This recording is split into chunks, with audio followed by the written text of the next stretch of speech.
Halo Bapak Ibu peserta kelompok PA Bunga Bakung. Hari ini adalah hari Senin. Sudah 1 tahun lebih kita tidak bertemu dalam acara PA kelompok Bunga Bakung. Sore hari ini untuk yang pertama saya akan mengajak kita semuanya untuk kembali melanjutkan apa yang dulu pernah kita sepakati bersama untuk membahas bahan PA yang terambil dari Kejadian. Pada waktu itu kita sudah sampai di Kejadian 38. Nah, hari ini saya akan mengajak kita untuk belajar dari Kejadian 39. Nah, sebelumnya kita satukan hati di dalam doa, kita berdoa.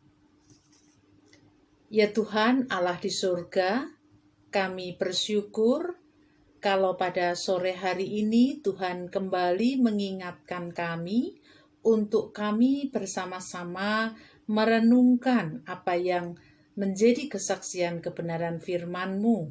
Meski tidak bisa seperti dulu untuk bertemu, tetapi biarlah media ini bisa menjadikan kami semakin dapat mendekatkan diri kepada Tuhan. Kami serahkan sepenuhnya hidup kami kepada Tuhan. Dalam nama Tuhan Yesus kami berdoa. Amin. Terlebih dahulu saya akan membacakan Kejadian 39 ayat 1 sampai dengan ayat 23. Memang agak panjang ya. Yusuf di rumah Potifar.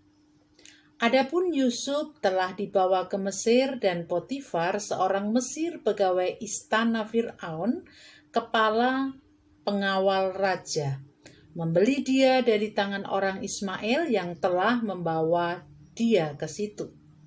Tetapi Tuhan menyertai Yusuf sehingga ia menjadi seorang yang selalu berhasil dalam pekerjaannya, maka tinggallah ia di rumah tuannya orang Mesir itu.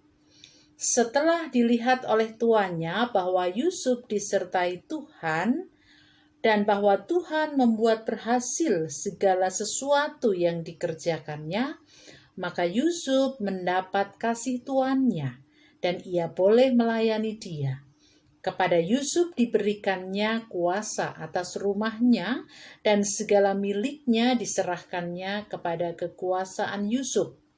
Sejak ia memberikan kuasa dalam rumahnya dan atas segala miliknya kepada Yusuf, Tuhan memberkati rumah orang Mesir itu karena Yusuf, sehingga berkat Tuhan ada atas segala miliknya, baik yang di rumah maupun yang di ladang.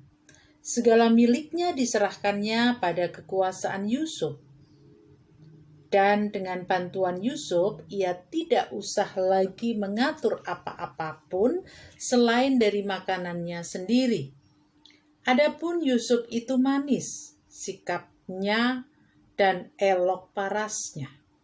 Selang beberapa waktu, istri tuannya memandang Yusuf dengan birahi, lalu katanya, "Marilah tidur dengan aku." Tetapi Yusuf menolak dan berkata kepada istri tuannya itu, "Dengan bantuanku, tuanku itu tidak lagi mengatur apa yang ada di rumah ini, dan ia telah menyerahkan segala miliknya pada kekuasaanku. Bahkan di rumah ini ia tidak lebih besar kuasanya daripadaku. Dan tiada yang tidak diserahkannya kepadaku selain daripada engkau, sebab engkau istrinya. Bagaimanakah mungkin aku melakukan kejahatan yang besar ini dan berbuat dosa terhadap Allah?" Walaupun dari hari ke hari perempuan itu membujuk Yusuf, Yusuf tidak mendengarkan bujukannya untuk tidur di sisinya dan bersetubuh dengan dia. Pada suatu hari masuklah Yusuf ke dalam rumah untuk melakukan pekerjaannya, sedang dari seisi rumah itu seorang pun tidak ada di rumah.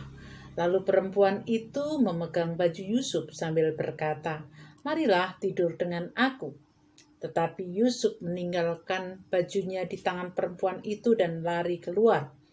Ketika dilihat perempuan itu bahwa Yusuf meninggalkan bajunya dalam tangannya dan telah lari keluar, dipanggilnyalah seisi rumah itu. Lalu katanya kepada mereka, "Lihat, dibawanya kemari seorang Ibrani, supaya orang ini dapat mempermainkan kita.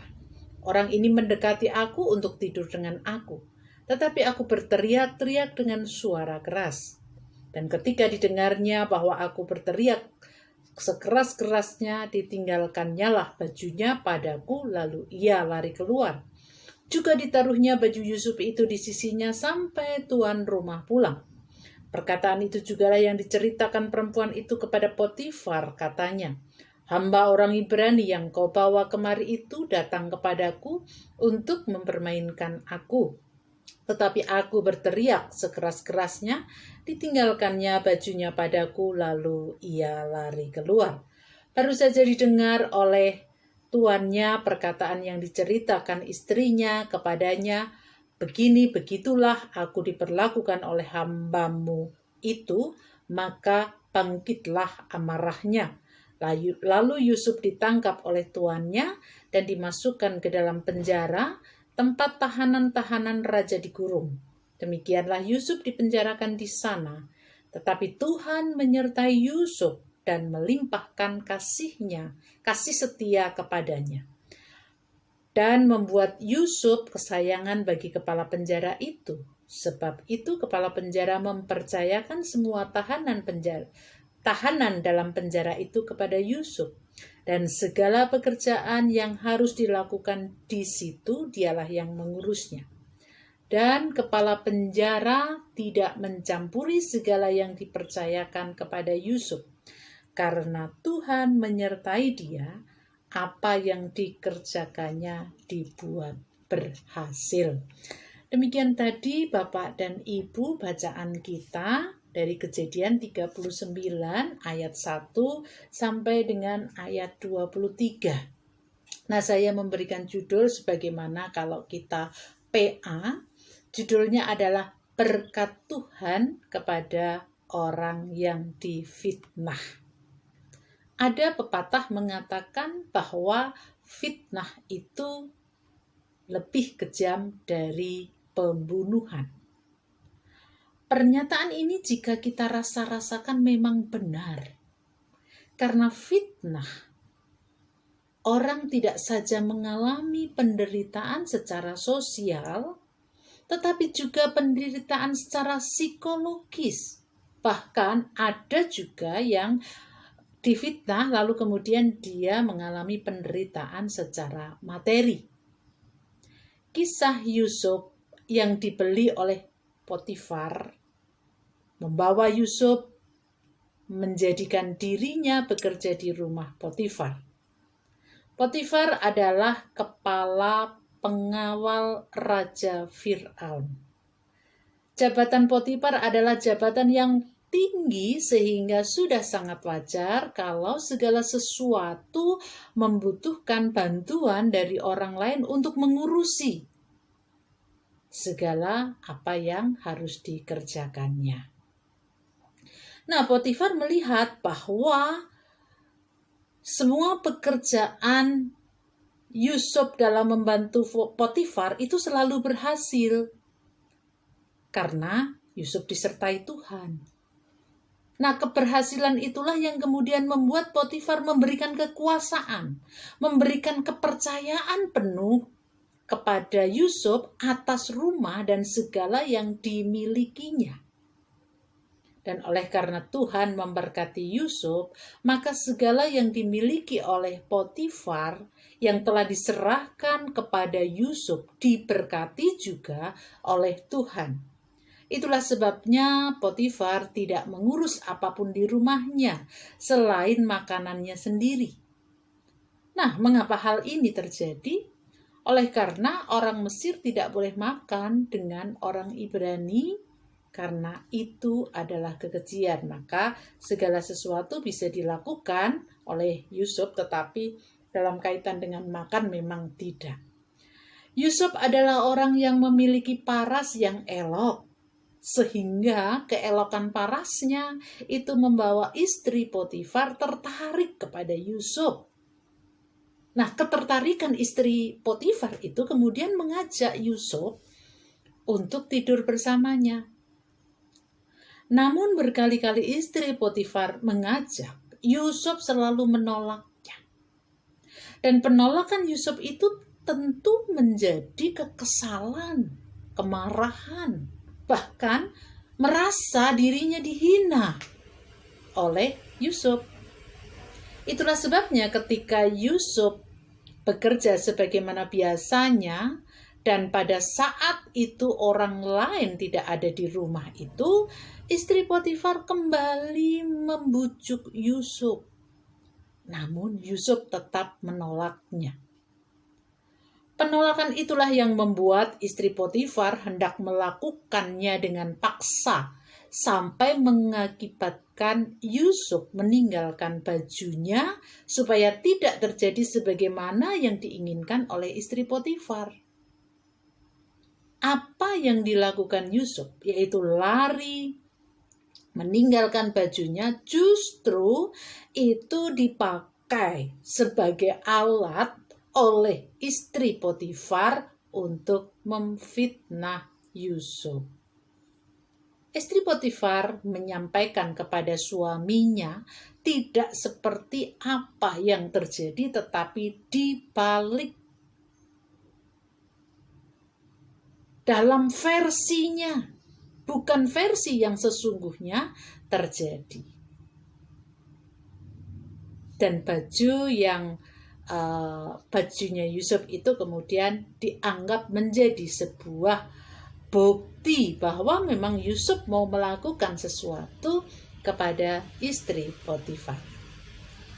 Tentu saja mendengar cerita ini, Potifar tidak mengkonfirmasi kepada Yusuf.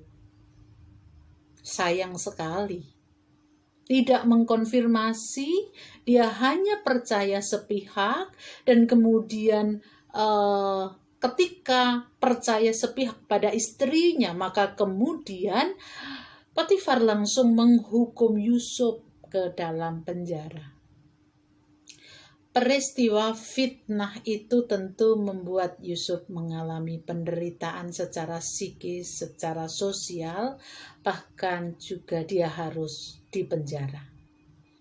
Namun demikian, yang namanya berkat Tuhan yang disediakan bagi Yusuf itu selalu menyertai Yusuf.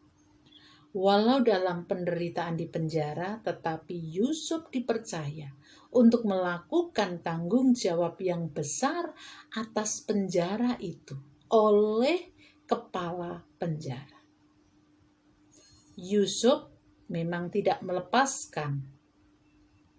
Tuhan memang tidak melepaskan Yusuf dari fitnahan.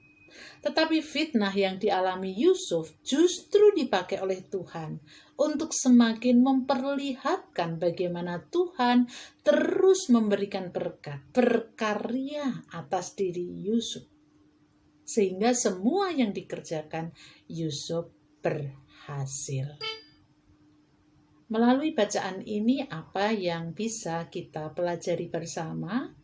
Monggo nanti bisa direnung-renungkan kembali, dirasa-rasakan kembali. Yang pertama, jangan pernah memfitnah orang lain, karena itu menyengsarakan orang lain. Yang kedua, mari kita menjadi Yusuf masa kini. Sehingga ketika kita harus menghadapi persoalan, kita tidak lari dari persoalan, tetapi tetap mendekatkan diri kepada Tuhan, karena dari situlah Tuhan berkarya atas hidup kita. Selamat menjadi Yusuf masa kini, sehingga kita semakin dapat melihat bagaimana Tuhan berkarya atas hidup kita. Selamat sore, sampai bertemu di hari Senin mendatang. Tuhan memberkati kita dan kita akan berdoa. Terima kasih ya Tuhan, Kiranya Tuhan memampukan kami untuk merenung-renungkan apa yang menjadi bacaan kami pada sore hari ini, dan kami semakin diperkaya untuk mengerti dan memahami kesaksian kebenaran firman Tuhan, dan itu menjadi pegangan kami. Tuhan memberikan kesehatan kepada setiap kami, walaupun kami sudah kebanyakan adiuswo, tetapi biarlah iman kami tetap kuat di dalam Tuhan. Dalam masa pandemi ini, kiranya Tuhan terus memberkati kami sebagaimana Tuhan memberkati Yusuf. Inilah doa kami Tuhan, di dalam nama Tuhan Yesus Kristus kami berdoa. Amin. Ya, selamat sore, Tuhan memberkati kita semuanya.